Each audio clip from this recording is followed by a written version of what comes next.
కథ పేరు నిజాయితీకి వచ్చిన ఫలితం. అనగనగా ఒక గ్రామంలో రాము అనే యువకుడు ఉండేవాడు. అతను చాలా పేదవాడు, కానీ నిజాయితీగా జీవించడం అతనికి అలవాటు. ఎంత కష్టం వచ్చినా అబద్ధం చెప్పేవాడు కాదు. రాము తన తల్లితో కలిసి చిన్న గుడిసెలో నివసించేవాడు. రోజు అడవికి వెళ్ళి కట్టెలు కొట్టి అమ్మి జీవనం సాగించేవాడు.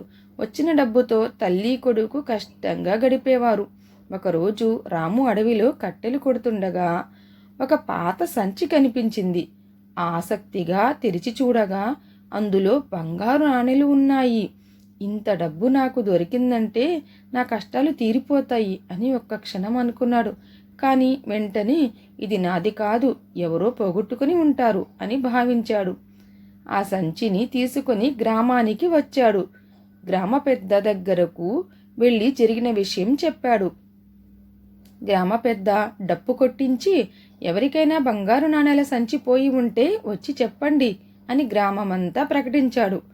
మరుసటి రోజు ఒక ధనవంతుడు వచ్చాడు. అది నా సంచి, నేను అడవిలో పోగొట్టుకున్నాను అని చెప్పాడు. గ్రామ పెద్ద కొన్ని ప్రశ్నలు అడిగాడు. సంచిలో ఎన్ని నాణేలు ఉన్నాయి అని అడిగాడు. అప్పుడు ధనవంతుడు 100 బంగారు నాణేలు ఉన్నాయి అని సమాధానం చెప్పాడు. సంచి తెరిచి లెక్కిస్తే నిజంగానే 100 నాణేలు ఉన్నాయి. అందరూ ఆ సంచిని ధనవంతుడికి ఇచ్చేయాలని అనుకున్నారు. కానీ అతను చాలా లోభి. ఆ సంచిలో ఒక వజ్రపు ఉంగరం కూడా ఉంది, అది లేదు. కాబట్టి ఈ సంచి నాది కాదు అని అబద్ధం చెప్పాడు ఆ ధనవంతుడు. గ్రామ పెద్ద ఆశ్చర్యపోయాడు. రాము మాత్రం మౌనంగా నిలబడ్డాడు. అప్పుడు గ్రామ పెద్ద తెలివిగా ఆలోచించాడు. రాము దొరికినప్పుడు సంచిలో ఉంగరం లేదంటున్నాడు, నువ్వు ఉంగరం ఉందంటున్నావు, అంటే ఇది నీ సంచి కాదు.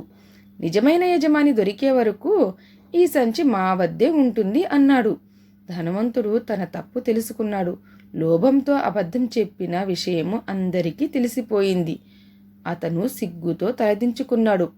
క్షమించండి, నిజానికి ఉంగరం ఏదీ లేదు, లోభంతో అలా చెప్పాను అని ఒప్పుకున్నాడు. గ్రామ పెద్ద కోపంగా చూశాడు. నిజాయితీగా ఉన్న రాముని మోసం చేయాలని చూశావు, ఇది చాలా తప్పు అన్నాడు. ధనవంతుడికి తన తప్పు అర్థమైంది. రాము దగ్గరకు వెళ్ళి క్షమాపణ చెప్పాడు. నీ నిజాయితీ నాకు గొప్ప పాఠం నేర్పింది అని అన్నాడు. అతను సంతోషంగా రాముకి 10 బంగారు నాణేలు బహుమతిగా ఇచ్చాడు. మొదట రాము తీసుకోవడానికి ఇష్టపడలేదు, కానీ గ్రామ పెద్ద చెప్పడంతో స్వీకరించాడు.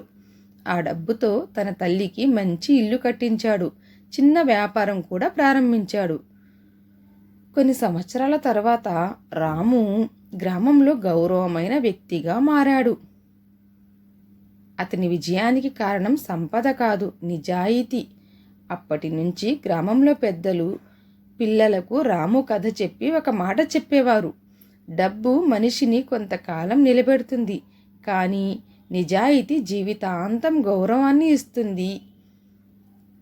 నీతి: నిజాయితీ ఎప్పుడు వృధా కాదు, ఆలస్యమైన దానికి మంచి ఫలితం తప్పకుండా లభిస్తుంది. Thanks for watching.